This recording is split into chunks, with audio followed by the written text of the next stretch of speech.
Hello and welcome to Broadcasting Scotland. My name is Lewis McGlynn. Hello and welcome to Broadcasting Scotland. My name is Saoirse Healy.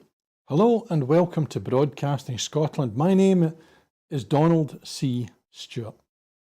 Broadcasting Scotland is Scotland's independent broadcaster, providing factual news, reporting on the issues important to the people of Scotland. We are committed to public service broadcasting, and with your support, we will produce even more programmes. Provide opportunities for young people interested in media production and broadcasting, and challenge preconceptions of what Scottish media looks like, amplifying Scotland's voice and reflecting its communities. We can already deliver high-quality live news, and we will create the highest quality programmes for you to enjoy. But we can only do that with your support.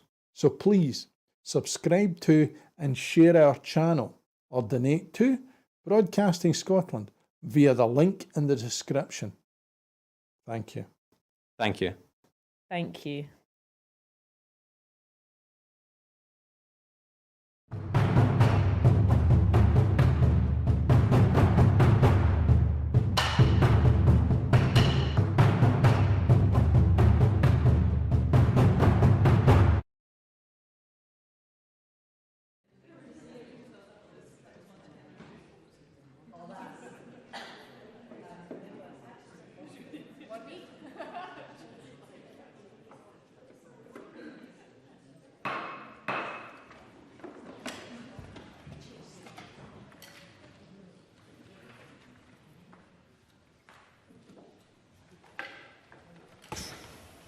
Good morning. The first item of business is general questions, and at question number 1, I call Paul Sweeney. Thank you, Presiding Officer. To ask the Scottish Government what support it is providing to any people in Glasgow who are at risk of losing their mental health support due to the reported reductions in funding announced by the Integration Joint Board. Minister Marie Todd.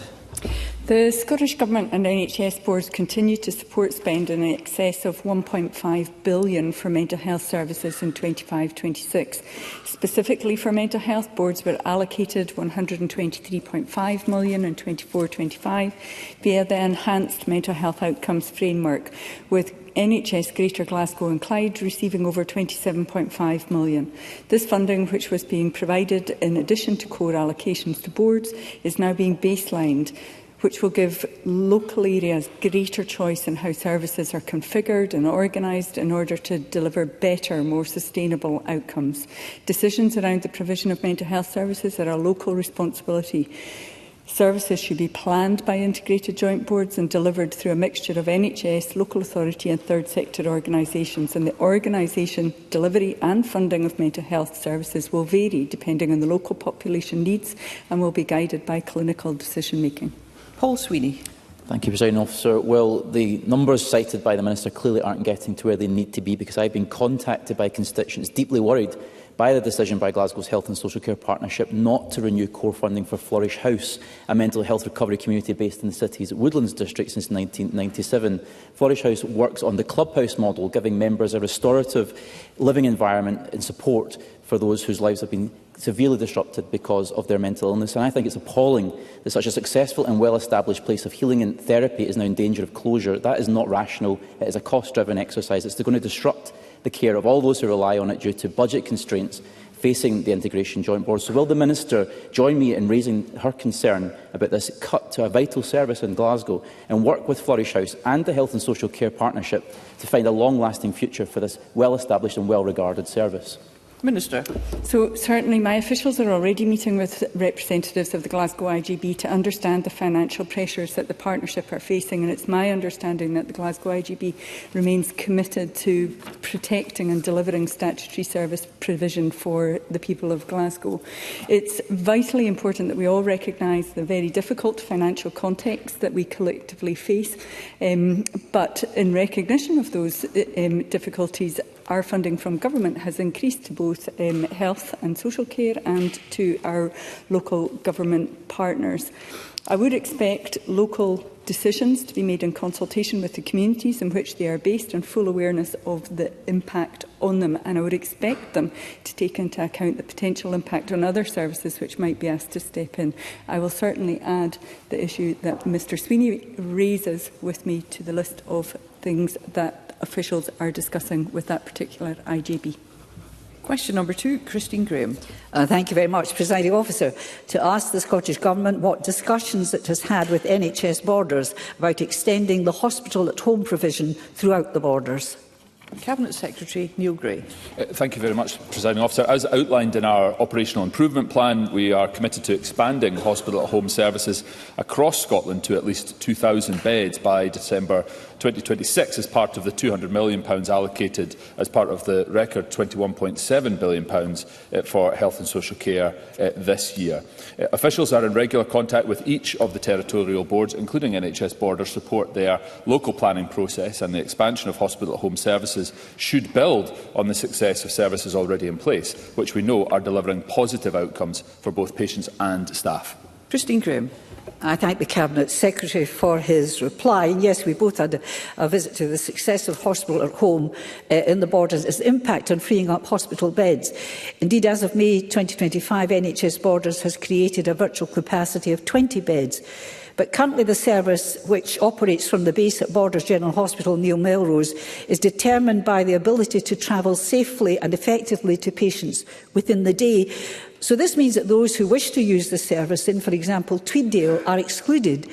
Is there any way around this, for example, using Hay Lodge Hospital in Peebles as a local delivery centre? Cabinet Secretary.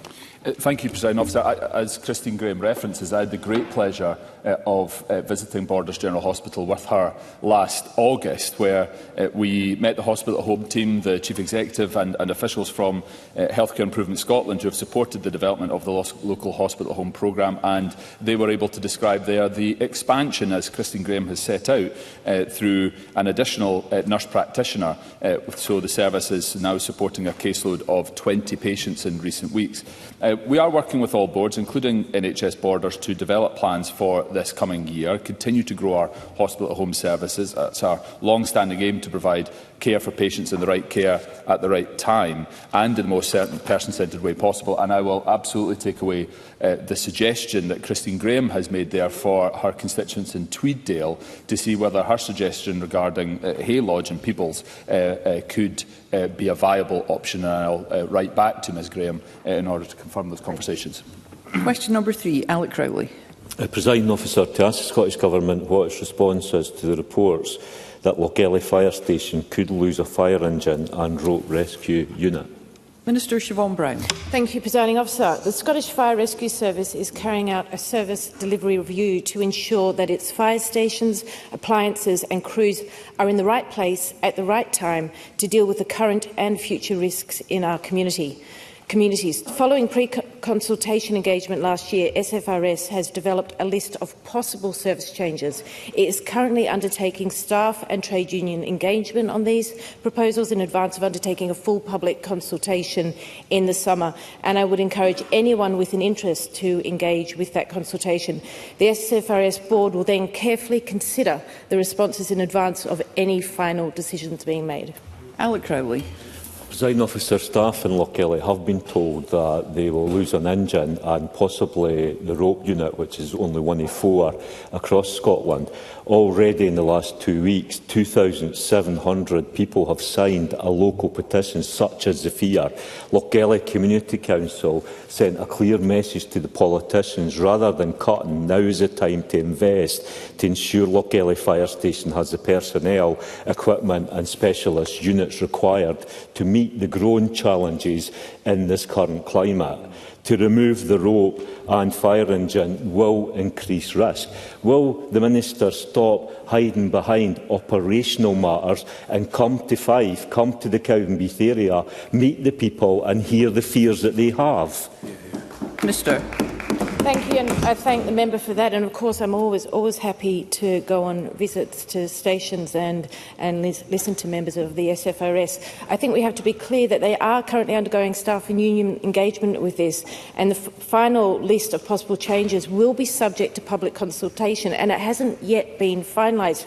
It is therefore, I am not hiding, but it is not appropriate for me to comment on individual options at this stage. The SFRS board and the Chief Officer are best placed to take decisions on how resources should be deployed. It would be inappropriate for a minister to direct SFRS on how they should deploy its resources.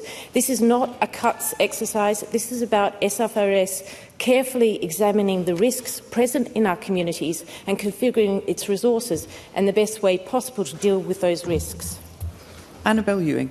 Thank you, Presiding Officer. I have listened carefully to what the Minister has just said in response to Alex Rowley, MSP, and I'm sure that my constituents nonetheless will remain very concerned to note that she has not in fact ruled out these dangerous cuts to Lochgelly Fire Station. Indeed, one of only 4 rope rescue centres in Scotland, and which cuts could of course lead to the very closure of Lochgelly Fire Station itself. So I hear that Minister is happy to visit fire stations. Will she now therefore commit to have her private office today set up a visit to Lochgelly Fire Station to meet with local firefighters to hear of their very significant concerns about the considerable risks posed by such cuts to their ability to keep us all safe? Minister. Thank you. The changes the Fire Rescue Service are consulting on have been very carefully considered using substantial evidence and analysis of risk. As I said, I am always open to visiting fire stations and hearing direct from those on the front line, and I will speak to my private office about organising a visit. As I set out in my original answer, there will be a full public consultation where everyone will have the opportunity to make their views known. Question number 4, Stephanie Callaghan. Ask the Scottish Government whether it will provide further detail on the approach it's taking to consider the recommendations set out in the independent report Review of Data Statistics and Research on Sex and Gender, also known as the Sullivan Review. Cabinet Secretary Shirley-Anne Somerville. The Office of the Chief Statistician published guidance for public bodies in Scotland on the collection of sex and gender data in 2021. The guidance recommends that statistics producers should collect data that best serves the needs of users in their specific context. This approach aligns with the 2024 guidance published by the Office for Statistics Regulation. The Sullivan Review recommends that Scottish Government reviews its guidance in light of the recommendations contained within the review, and the Scottish Government has previously committed to reviewing its guidance by the end of 2026. Stephanie Callaghan.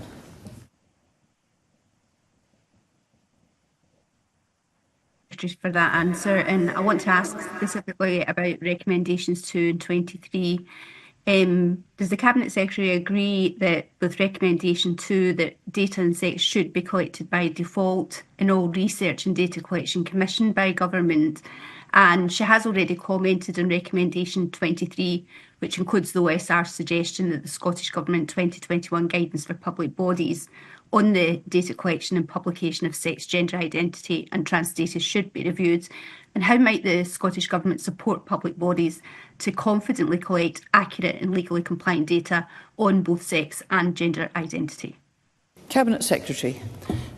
I've mentioned, Presiding Officer, in my previous answer about the work that is continuing in the Office of the Chief Statistician. I can also add that the Scottish Government is committing to reviewing its guidance, and the Office of the Chief Statistician is engaged with wider UK work on this topic. The Government Statistical Service Harmonisation Team is currently developing harmonised standards for collecting data on sex and gender identity, and the Office of the Chief Statistician is contributing to this work and will consider its outputs as part of its review of the Chief Statistician's guidance.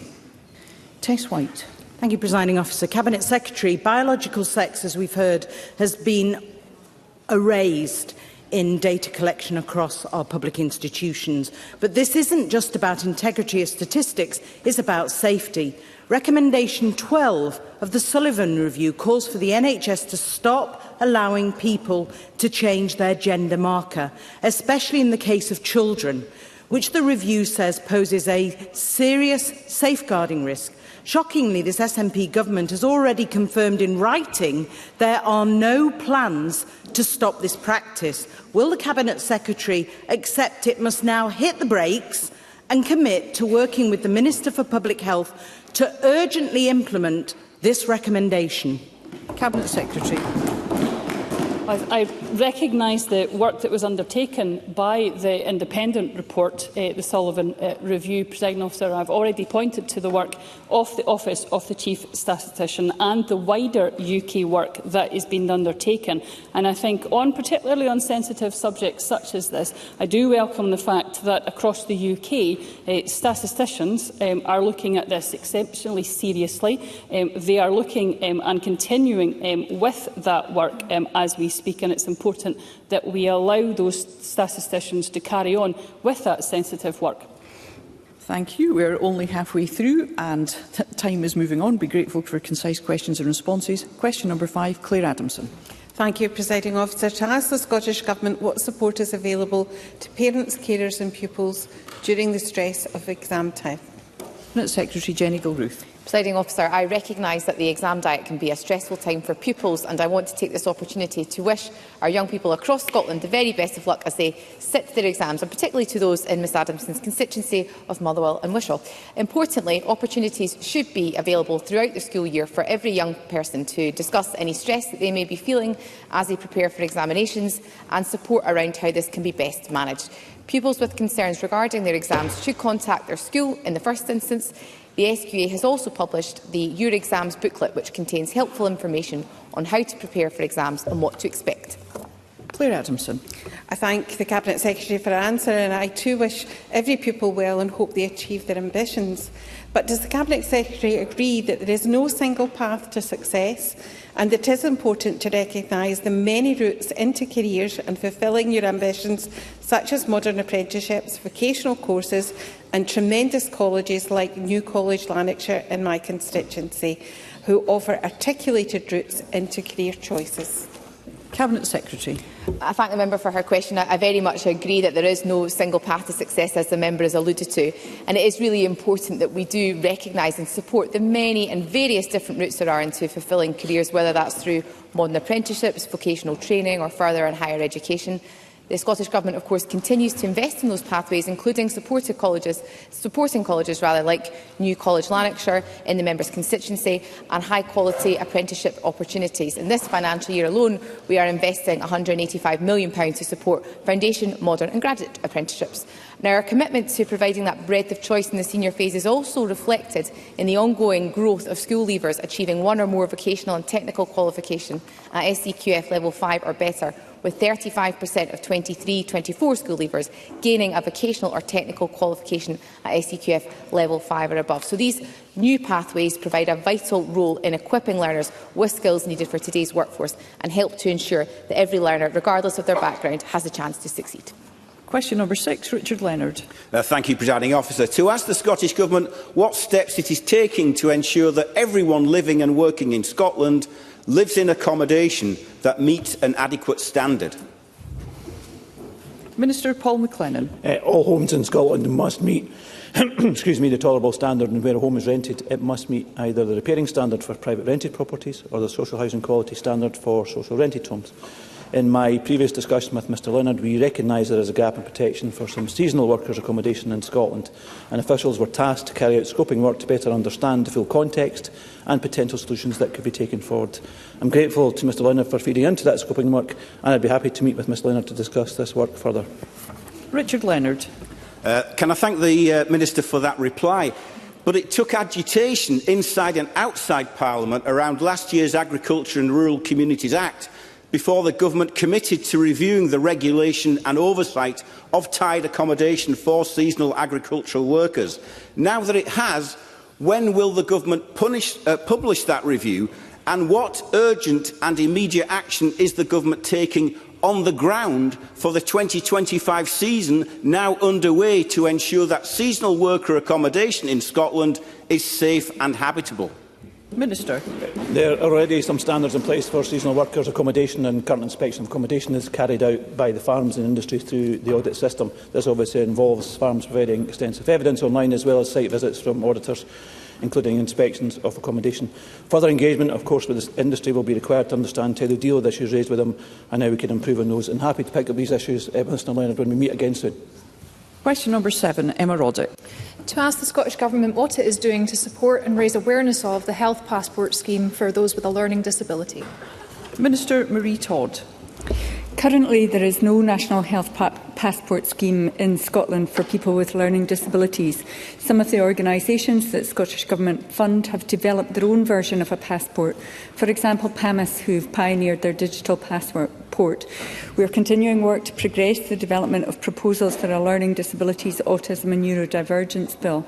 That includes the development of provisions on statutory strategies and guidance and mandatory training, which could be used to support the introduction of a passport scheme for people with learning disabilities in Scotland. Emma Roddick. Recently, I joined L'Arche Highland for a cup of tea, part of its Power Cupper series, where people with influence come to speak to and listen to those with learning disabilities. And attendees told me that when a health professional pays attention to their passport, the experience is great. But if they're rude about the passport or make a big deal about how much of a hassle it is, it makes a stressful situation worse. It was very important to them that I raised this directly with the Minister. So what more can be done to raise awareness of existing schemes and make sure that people with learning disabilities and their passports are always treated with the deserved respect in health and social care settings? Minister. We know that key barriers to the effectiveness of passports are implementation and uptake, and in addition to the ongoing work via the LDAN Bill, NHS Education for Scotland and organisations funded by Scottish Government to support people with learning disabilities like PAMIS can help, and social care professionals can help health and social care professionals to develop their knowledge and understanding and support implementation. I'll ask my officials to pick this up with the relevant people. Thank you. That concludes general questions. The next item of business is First Minister's questions. And at question number 1, I call Russell Finlay. Thank you, Presiding Officer. Scotland's only oil refinery ceased operations this week. Hundreds of workers at Grangemouth have lost their jobs and face an uncertain future. Scotland has vast oil reserves, but will now need to import all of our petrol, diesel and other fuels. And this is the price of the SNP and Labour's hostility towards oil and gas. So before more damage is done, will John Sweeney drop his government's presumption against new oil and gas exploration? First Minister. President, the first thing I want to say is to express my support and solidarity with all those in the Grangemouth workforce who face the prospect of losing their employment as a consequence of the decision by Petra Ineos to stop refining at the refinery at Grangemouth. That is a decision that the company has come to, as Mr Finlay will know from what I've said before.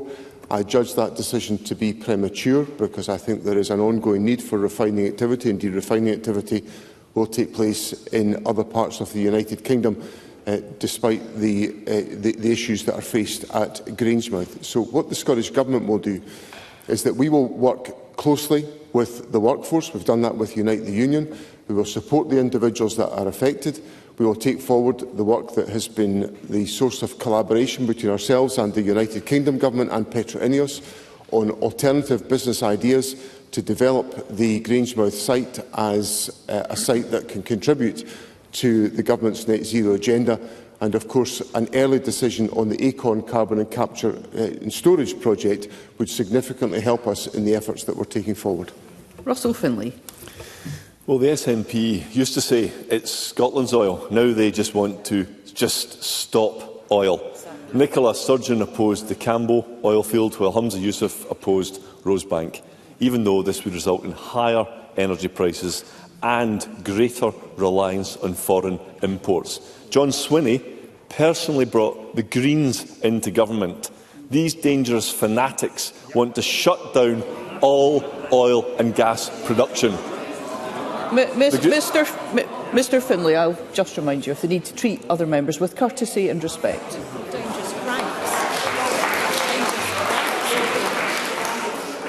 Okay, I'll try again. These dangerous cranks want to shut down all oil and gas production. Mr Finlay, we have many questions to get through today, and I would just ask the member to remember the need to adhere to our standing orders. These dangerous ideologues want to shut down all oil and gas production. Now, the Grangemouth refinery is gone and all governments share some responsibility. but the greatest blame lies with a government that turned its back on Scotland's world-leading and innovative oil and gas industry. If John Sweeney doesn't support business, how can he act all surprised when businesses fail? First Minister. One of the things I'd say to Mr Finlay in response is that we have to recognise the climate emergency that we face and the necessity of adapting to that reality. Now, I know that the Conservatives are involved in a pivot on net zero, and they in fact want to deny the climate challenges that we face. But the underpinning point that I would make to Mr Finlay is at the heart of the approach the Scottish Government has taken on the consideration of any further developments in the North Sea oil and gas sector is that any decision must be the subject of a climate compatibility assessment. Now, that is what the courts have now said is required to take place. And the judgments that have been undertaken by the courts, which have led to the United Kingdom Government having to revisit some of their process for determining these applications, is because of the importance of that point of the climate compatibility assessment. So we cannot deny the realities of what we are facing as a society. What this government will do is support industry to transition to that reality, and the best thing that we can do, the best thing we can all do in this Parliament, is argue for the approval of the Acorn carbon capture and storage project, which the Conservatives refused to authorise when they were in office. The quicker we get Acorn approved, the better for Scotland's climate strategy. Russell Finlay. We are being honest with the public about the cost of net zero. They are not. That's the difference. And instead of learning lessons from the SNP's harmful approach towards oil and gas, the Labour government is copying it. Even senior Labour figures and the trade unions can see it. Tony Blair says the Labour's approach is, and I quote, doomed to fail. The GMB says that just switching off investments in the North Sea is absolute madness. John Sweeney expressed his solidarity with the Grangemouth workers. Well, Unite Union says, and I quote, John Sweeney and Anas Sarwar will face the wrath of voters for their broken promises to the workers and the people of Grangemouth. Labour's copycat approach will cost more Scottish jobs, it will increase bills, and it will do more to harm the environment by importing energy from overseas. Does John Sweeney agree that Labour should in fact do the very opposite to the SNP? First Minister. Mr Finlay's talked about honesty. In November of last year, Mr Finlay voted for climate change targets, carbon reduction targets in this Parliament. When his United Kingdom Government leader questioned the merits, not questioned, actually suggested that these targets be dumped, Mr Finlay called that refreshingly honest. I call it barefaced dishonesty in front of the people of this country. To vote for climate change targets Let's hear the First Minister. To vote for climate change targets 1 minute and press this government to act on those climate change targets, and then desert the field when the going gets tough on the instructions of the Conservative leader. Now, what we've done is that we've put in place financial support and assistance to make that available through the Scottish Government's budget, which Mr Finlay didn't support, to assist in the delivery of projects under the Project Willow umbrella, which will secure the future of the Grangemouth site. But I return to my fundamental point.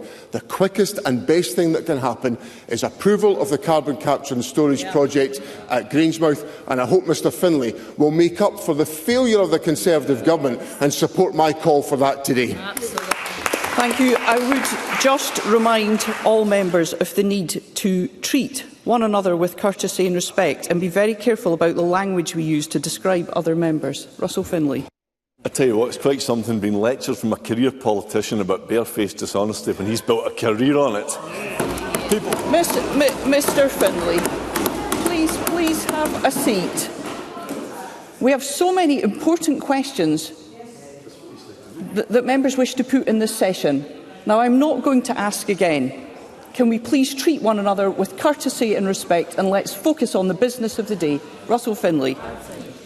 I assume that the phrase barefaced dishonesty was reasonable and allowable, given the First Minister just used it himself. But I will. Mr Finlay, I have addressed that comment. I have reminded the First Minister and all members of the need to treat one another with courtesy and respect, and let's carry on our session in that manner. People in the real world know that using Scotland's oil and gas is plain common sense. And they also know that we need a mix of energy sources for a stable supply and to cut costs for families and businesses. A new generation of nuclear power stations could be part of that. A new poll shows that most SNP voters even agree. Nuclear energy is green and clean. It produces a reliable and steady supply, and it would bring down people's bills. Yet John Sweeney is intent on inflicting self-harm in Scotland by blocking all new developments. This is nonsensical, impractical and irresponsible.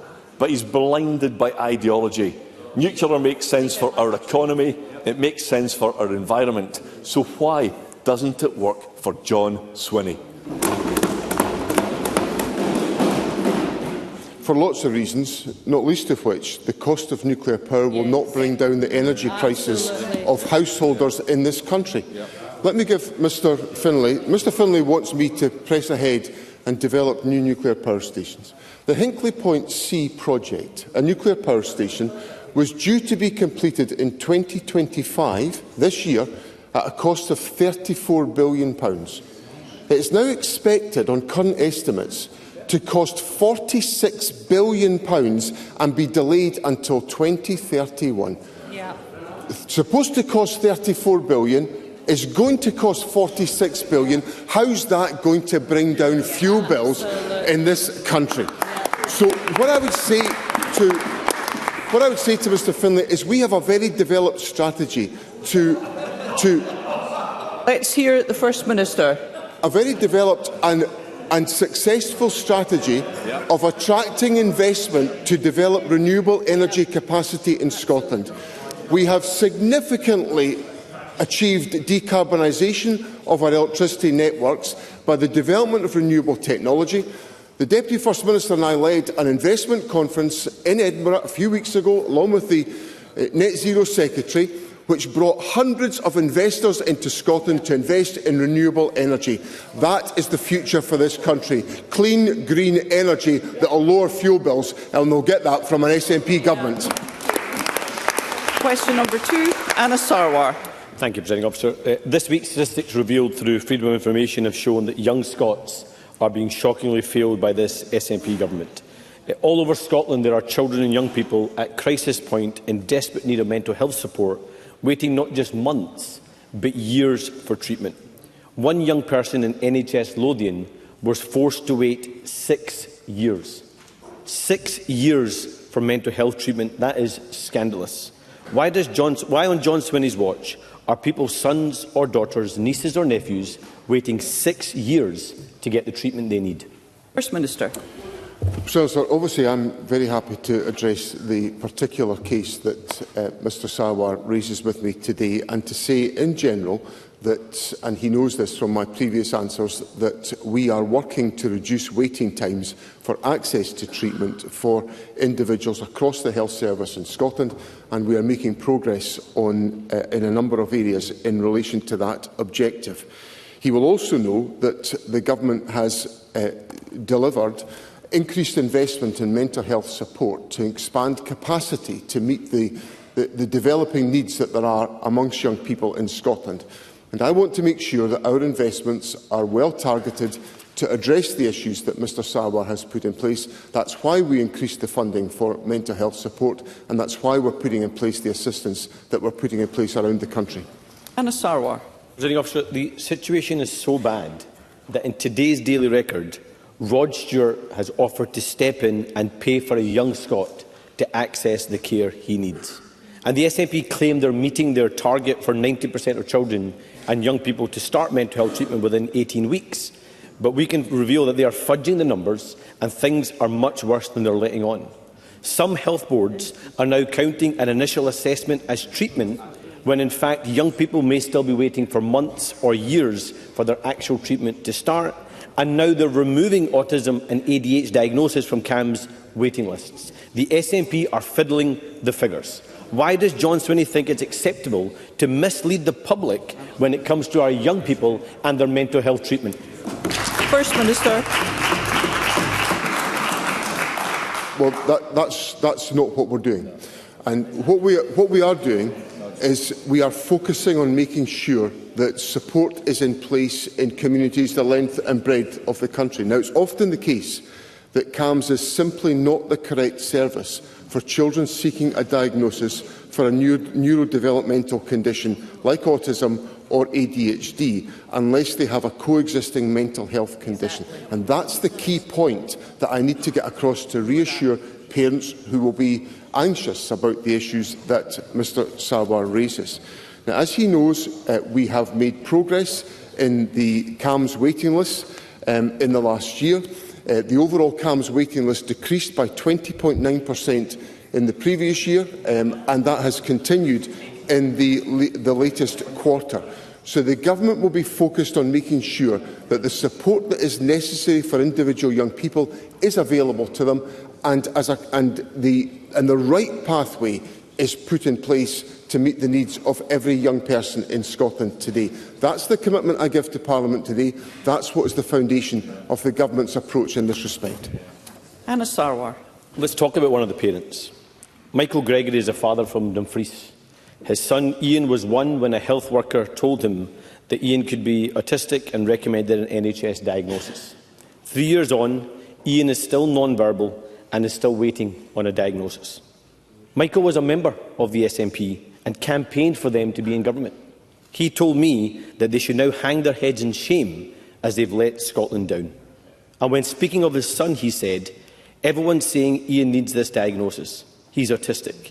Everyone's sure of it, but at the same time he needs an official diagnosis to get the resources he needs." Rod Stewart heard this heartbreaking story and has stepped in to pay for Ian's diagnosis. Others won't be as lucky. Why on John Sweeney's watch do young Scots have to rely on the charity of a rock star to get the treatment they need? First Minister. It's not the case that a diagnosis is necessary for young people to get support. It's absolutely critical that I make that. It is absolutely critical that I make that point to Parliament today, because there are other pathways that are available other than diagnosis for ADHD or a neurodiversity condition, which enables young people to attract the support that will assist them in meeting the challenges that they face. So it is vital that I convey that message at First Minister's questions today, so that parents can be reassured that there is support available to meet the needs of individual young people. The Government is taking a range of interventions where we're expanding mental health support, we're supporting the development of community interventions, and we are working to make sure that young people get the support at the earliest possible opportunity. And there are a variety of pathways that enable that to be the case, and that will continue to be the focus of ministers to deliver the services that young people need in our country. Question number 3, Lorna Slater. As with their climate targets, the Scottish Government is not on track to meet its targets to cut car use. Instead of putting forward a practical solution for success, it sounds like their preferred solution is just to drop the target altogether. We urgently need to cut car use to tackle the climate emergency. We need cheaper trains, buses and ferries to drive up passenger numbers. We need better connections for rural communities. And we need public ownership of bus services so that they are run for the people who use them, not for private profit. Will the First Minister confirm that the Scottish Government is scrapping the car use reduction target? First Minister. As is well understood, there are significant challenges in us meeting the car use target, and that issue is being considered within Government at this time. What's important is that I set out the range of other measures that the Government is taking to invest in supporting the use of public transport, which is our way out of the challenges that we face on this issue. One of those investments is the support to the concessionary travel scheme, which is now much more extensively available since we expanded that, with the support of our colleagues in the Green Party, to under-22s. We have also invested significantly in active travel, with support sustained in the Government's budget, which attracted support in Parliament earlier on this year, to make sure that we address the necessity of changing the priorities of individuals. The Government has examined and explored a range of different options to support the development of this policy. We will continue to do that as we work as part of our climate agenda to reduce car use and to increase the reliance of members of the public on public transport. Lorna Slater. Scotland simply cannot afford any more broken promises on climate. If we don't act now, economists have found that Scotland could be up to £140 billion poorer by 2035. People have been paying the price for a lack of progress to insulate our homes and move away from expensive gas heating through their soaring energy bills. There is no route to net zero by 2045 that doesn't involve making our homes warmer and cheaper to heat by insulating them and replacing gas heating systems. Bold action is needed on climate to get Scotland back on track. What new action will next week's programme for government contain to reduce our sky-high energy bills and achieve the rapid cut needed in the use of fossil fuels? First Minister. Obviously, the details of the programme for government will be set out next Tuesday, but we've given a commitment already to the introduction of the Heat and Buildings legislation, which will be brought forward in this parliamentary session to support us in our efforts. We've also invested, or committed to investing in this current budget year, £300 million in the heat and building programmes, which will increase energy efficiency and provide financial support to do exactly what Lorna Slater has put to me. Now, that comes alongside over £1.63 billion of funding through our heat and building schemes in this parliamentary session so far. So I simply say to Lorna Slater, I understand her passion and determination to make progress on the climate agenda. I share that. It's at the heart of the government's priorities. But we have to also recognise the formidable financial commitments that have been made to decarbonise heating systems in the homes of our constituents, to make sure that we make a contribution through that mechanism to reducing the effect on the climate, and that will be at the heart of the government's agenda as we move forward. Question number 4, Jackie Dunbar. Thank you, Presiding Officer. To ask the First Minister what assessment the Scottish Government has made of any implications for its work to grow Scotland's economy of the EY Item Club Spring Forecast, which downgraded expectations for UK output over the next 2 years. First Minister. Presiding Officer, the EY Item Club forecast reflects the negative impacts that global trade disruption and uncertainty will have on the economy, highlighting the need to commit ourselves to Europe and its single market. We will continue to do all we can to support businesses and households through these challenges.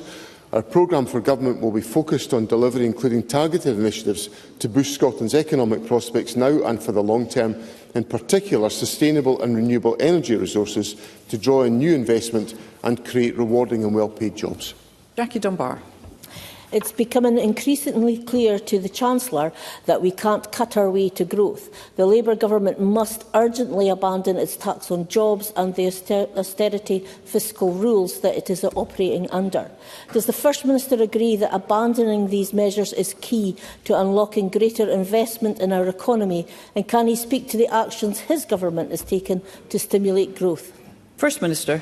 Presiding Officer, the United Kingdom Government has taken on fiscal targets which they inherited from the Conservatives, which I think are enormously damaging to a growth agenda. And they've compounded that error by adding to it the increase in employers' national insurance contributions, which is going to be a further depressant on growth within the economy. And I think the conflict and the contradiction between the agenda, the rhetoric about growth and the reality of decision-making is becoming ever more apparent. It's ever more apparent because of the global economic challenges that we face.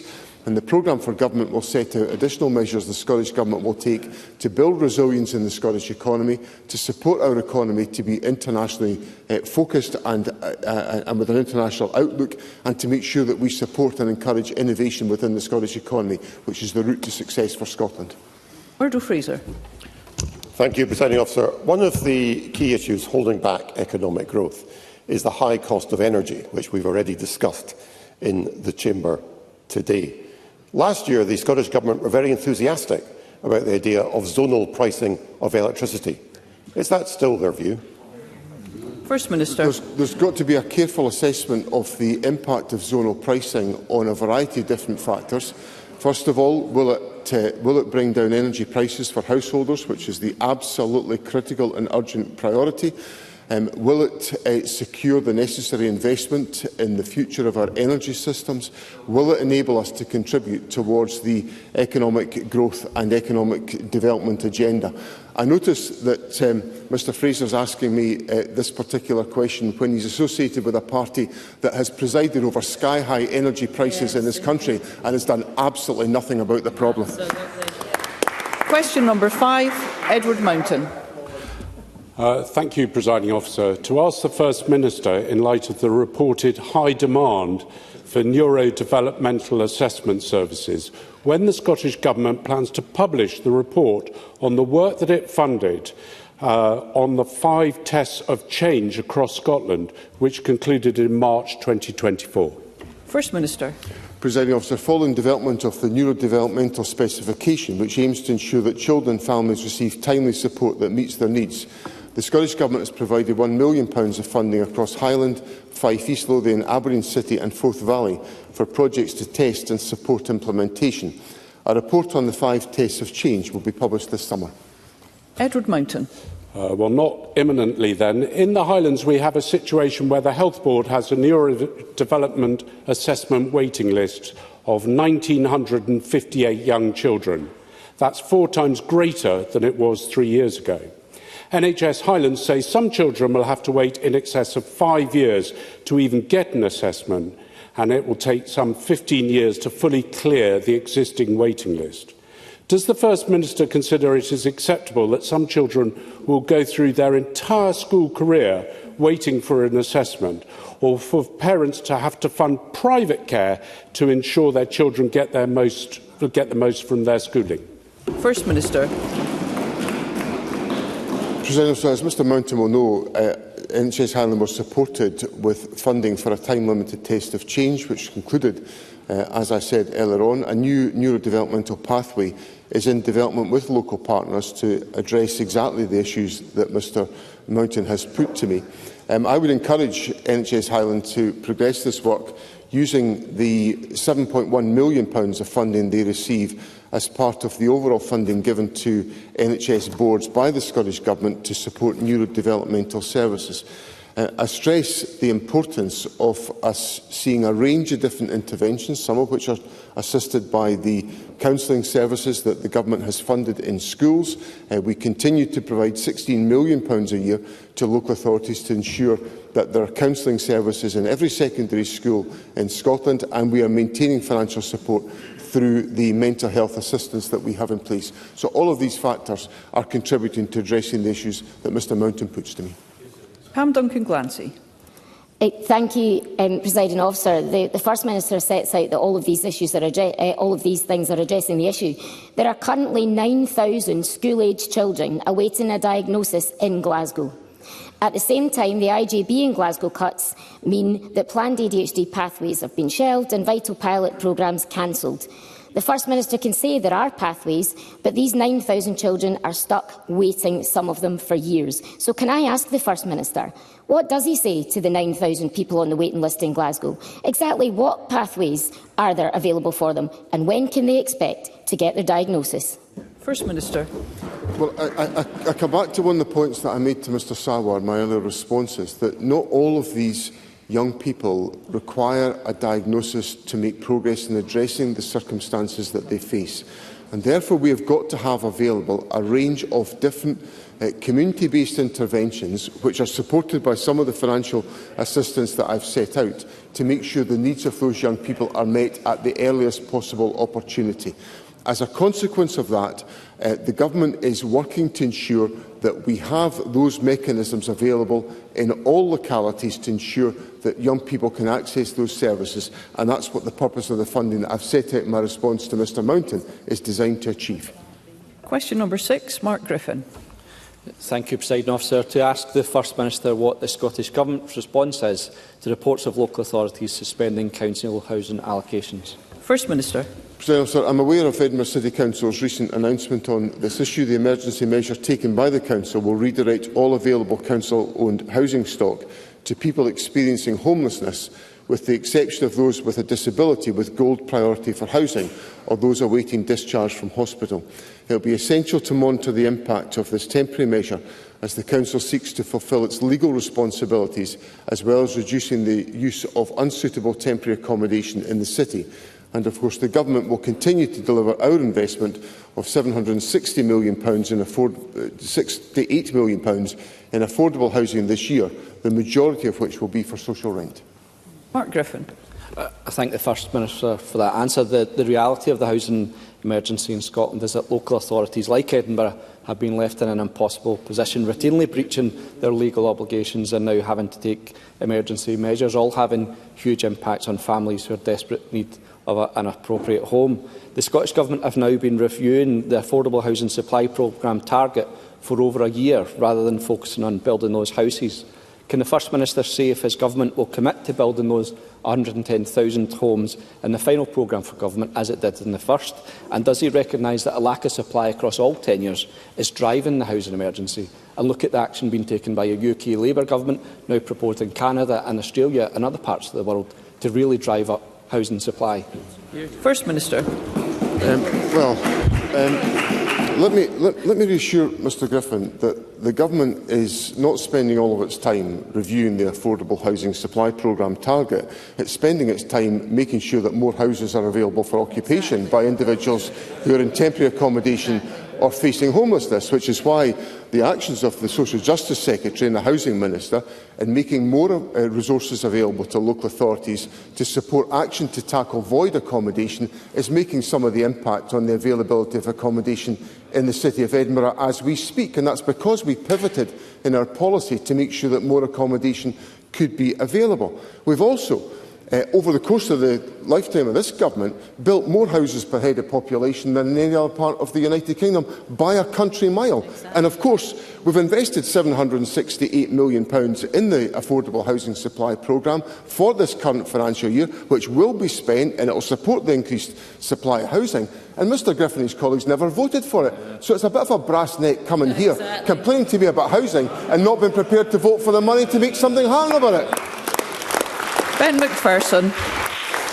Presiding Officer, it is deeply concerning that the City of Edinburgh Council has decided to suspend council housing allocations, especially when so many people in my constituency and others are already waiting to be housed. Labour have been in power in Edinburgh for around 35 of the 40 years of my life, and it is clearly a statement of fact that over decades Labour-run administrations have not invested enough in Edinburgh's social housing stock. Therefore, in contrast, I would be grateful if the First Minister could outline what additional steps the Scottish Government is taking and has taken and will take to play its part in tackling Edinburgh's acute housing emergency, and what additional actions are being considered with partners to help address this very serious situation. First Minister. I want to directly address Mr McPherson's point, because he makes very substantial points about the record of the Labour Party. Since we declared the housing emergency last May, we've prioritised working most urgently with 5 local authorities, which includes Edinburgh City Council, to accelerate and accentuate the interventions in Edinburgh to address the very significant issues that Mr McPherson puts to me. We've also, as I said in my response to Mr Griffin, reshaped investment to ensure that we could support local authorities in tackling void accommodation, and we've also increased the support for adaptations in properties to enable people to be supported in their housing.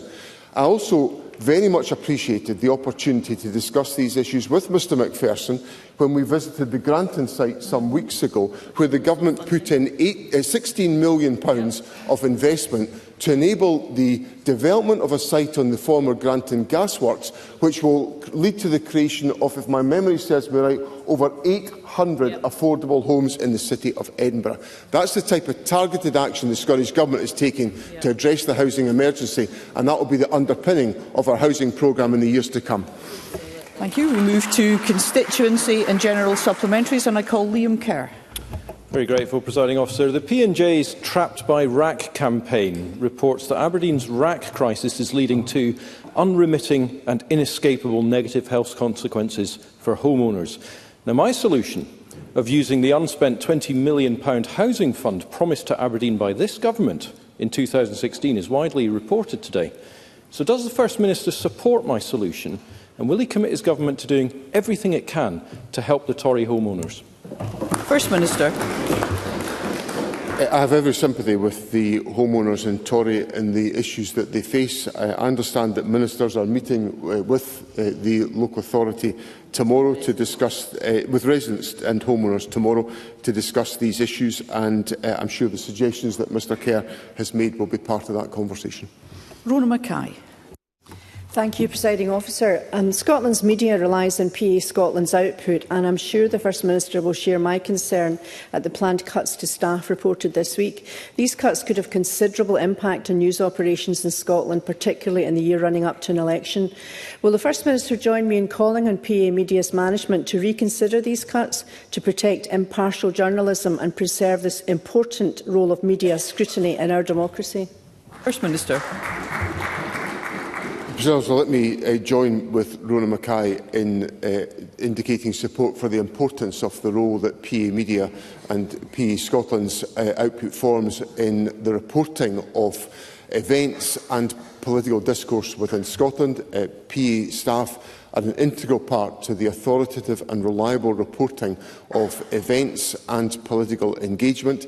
It's essential for our democracy, and it supports the availability of information to news organisations the length and breadth of the country. So I have written to PA Media urging them to reconsider these proposals, and I do hope the organisation is able to take a different approach which will ensure the independence and the long-term sustainability and resilience of news reporting in Scotland through PA Media. Carol Mockin. Thank you, Presiding Officer. Alcohol harm continues to be a key concern in Scotland. In East and South Ayrshire, an area which I represent, a combined total of 50 lives were lost to alcohol in 2023. Today, a briefing signed by over 70 organisations has been published which calls for urgent action on alcohol harm. It states that the current Scottish Government action is not proportionate to the scale of the problem and makes a range of recommendations around early diagnosis for liver disease and funding for recovery, treatment and support services. Can I ask the First Minister whether he will be considering this important briefing's proposals as he prepares to publish the programme for Government next week? First Minister. These issues and representations will be taken very seriously by Government. We obviously engage through the alcohol and through our support on this effort through the alcohol and drug partnerships around the country, with which Carol Mockin will be familiar in the communities that she represents. We obviously have taken a number of measures to tackle alcohol harm already within our society, and we will continue to consider what further measures we can take. I recognise that the measures that we have taken so far have not addressed all of the circumstances that we face, and we must be open to some of these suggestions that are made. There is, I think, space here for us as a Parliament to find areas of common ground to try to make progress on this agenda, because it requires long-term intervention and action, which is a combination of public awareness and also healthcare and support services to meet the needs of individuals. Audrey Nicholl. Thank you, Presiding Officer. Scottish Renewables this week published their latest supply chain impact statement, which showcases a diverse range of businesses working across Scotland's renewable energy supply chain, including Apollo, GQS and Turnin Energy in Aberdeen. Will the First Minister join me in welcoming this report, which represents nearly 10,000 jobs, and can he also outline how the Scottish Government is supporting the renewable energy supply chain chain to capture economic benefits for Scotland? First Minister. I join Audrey Nicholl in welcoming the report. The Government, of course, has a long-standing commitment to support supply chain developments in renewables. Indeed, that was very much a focus of the investment conference I referred to earlier on. We're investing up to £500 million over 5 years to anchor our offshore wind supply chain in Scotland. We have also been successful in securing major investments such as Sumitomo at Nig, the investments at Ardesir by Haventus, and there are a number of other projects that are in active development to secure supply chain benefits to Scotland from the significant opportunity of renewable energy. Sue Webber. Thank you, Presiding Officer. At Net Zero Committee this week, Sarah Boyd from Lothian Buses made clear that there is a link between the increase in antisocial behaviour on the Lothian bus fleet and under-22 bus passes. Can the Minister provide an update on progress to find a mechanism to remove the under-22 concessionary pass from those that cause persistent antisocial behaviour? First Minister. Work is underway to develop this, and if we were to take this step, there would be the likelihood of secondary legislation being required to enable a mechanism to be put in place to enable that to be the case. So these issues are being considered by the Government actively. I would also say, for completeness, that of course the under-22 bus travel initiative has been enormously successful. It's attracted a huge amount of participation and it's increased the mobility of young people, and the overwhelming majority of young people exercise their participation in the under-22 scheme wisely and thoughtfully and effectively. And we have to be prepared to tackle unacceptable behaviour, but we also have to applaud young people for the positive contribution they make to our society. Faisal Chowdhury. Thank you, Presiding Officer. I was contacted by a constituent with epilepsy who is not eligible for a driver's licence. For identification, they use the Citizens Card ID, which is part of the Proof of Age Standard scheme, but find themselves refused service from many places which have a blanket policy for this ID. Does the First Minister share my concern that my constituent is being unfairly treated due to their condition? And would he direct ministers to improve acceptance of the Citizens Card for those who don't have the licence? First Minister. I'll certainly look at that point. It's not a point with which I'm familiar, but I'll look at that on Mr Chowdhury's behalf if you'd like to supply me with some more details about the specifics to enable that to be the case. Obviously, there are various mechanisms that are available for individuals, not least of which the under-22 concessionary scheme. I'm not sure the age of the constituent Mr Chowdhury puts to me, but if he would like to write to me, I'll certainly consider those issues. Kenneth Gibson. Thank you, Presiding Officer. Fraser Valdin Institute research has found that almost half of Scottish firms are hiring fewer staff because of the increase to employer national insurance contributions imposed by the UK Labour Government. This tax on jobs takes a wrecking ball to the Scottish Government's ambition of growing Scotland's economy. Can the First Minister advise what discussions ministers have had with their UK counterparts regarding the impact of Labour's unwanted tax hike? And has the Labour Government shown any sign of listening to the concerns of Scottish businesses, charities and the public sector? First Minister. This has been an issue that's been raised on a sustained basis by the Finance Secretary with the United Kingdom Government. I agree with Mr Gibson's analysis and commentary that the increase in employers' national insurance contributions is going to deflate employment opportunities within Scotland, and I very much regret that. It will be another impediment in the agenda of delivering economic growth in Scotland, and the focus of the Government, given the enormous external challenges that we face, is to make sure that we do all that we can to support economic growth, and it would assist us enormously if the UK Government changed their position on employers' national insurance contribution rises. Douglas Ross. Thank you, Presiding Officer. This week, Scottish Teachers for Permanence published their 2025 report about probationary teachers and their views. It makes grim reading. 80% of those surveyed are set to end their probationary year without a permanent job. Over 75% are set to tell us that they are not feeling supported during the time they should be supported most. And once they've qualified, these highly trained teachers are saying, in their own words, they are being thrown onto the supply pile, scrambling for scraps of work with no security, no permanent role, and in some cases, not even guaranteed supply work. The Scottish Government has said supply is a choice, but that is not true. So can the First Minister tell us, if his government truly value education, why are they abandoning the next generation of teachers at the very start of their careers? First Minister. Well, we're not doing that. The Education Secretary met with the Scottish Teachers for Permanence in November, and they discussed a range of the issues that Mr Ross raises. We have, of course, seen an expansion in the number of school teachers in post since 2014, and the number of permanent posts has remained stable at more than 80% over the last 10 years. Obviously, decisions about employment of teachers are taken by local authorities, and the Government works closely with local authorities to ensure that we increase levels of permanence within the teaching workforce, so that the investment that's made in training high-quality teachers can be used to the benefit of pupils around the country. Paul O'Kane.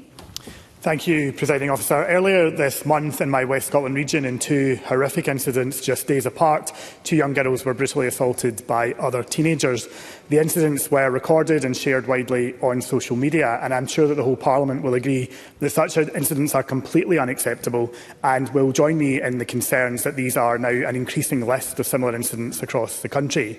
The answer so far from the Government to the wider issue seems to have been that the Education Secretary has led a number of summits on the issue.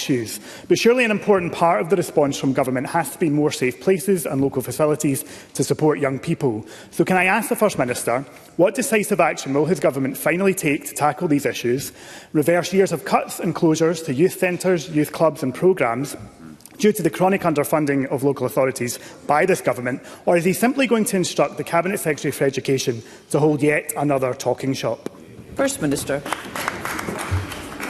Well, we had a gathering which I drew together as a consequence of the initiative taken by some families who were affected by the unacceptable violence that Mr O'Kane refers to, and initiated by the Daily Record, and I was pleased to host that summit on the 13th of January with cross-party representation. If my memory serves me right, Polly McNeill attended from the Labour Party and made a constructive contribution to that discussion with members of all parties and with ministers, and we listened to the voices of young people. Let me say at the outset, what Mr O'Kane recounts to Parliament is completely unacceptable, and we are taking a number of measures through the various awareness campaigns that we take forward around Mentors in Violence production programme, which is delivered in over 200 schools across local authorities in the country, through the work of Cashback for Communities, through the work of Fearless, the youth arm of Crime Stoppers, and the work of the Scottish Violence Reduction Unit, all of which are aimed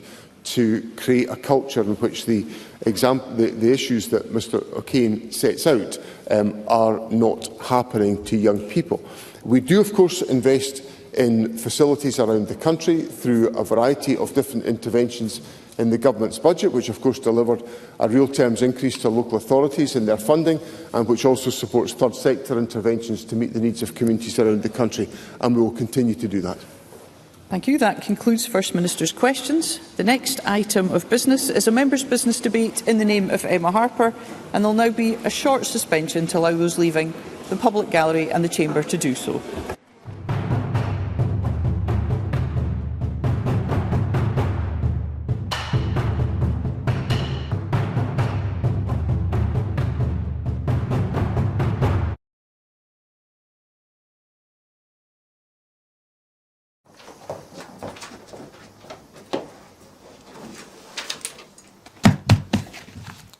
Hello and welcome to Broadcasting Scotland. My name is Lewis McGlynn. Hello and welcome to Broadcasting Scotland. My name is Saoirse Healy. Hello and welcome to Broadcasting Scotland. My name is Donald C. Stewart. Broadcasting Scotland is Scotland's independent broadcaster, providing factual news, reporting on the issues important to the people of Scotland. We're committed to public service broadcasting, and with your support, we will produce even more programmes. Provide opportunities for young people interested in media production and broadcasting, and challenge preconceptions of what Scottish media looks like, amplifying Scotland's voice and reflecting its communities. We can already deliver high-quality live news, and we will create the highest quality programmes for you to enjoy. But we can only do that with your support. So please, subscribe to and share our channel, or donate to Broadcasting Scotland via the link in the description. Thank you. Thank you. Thank you.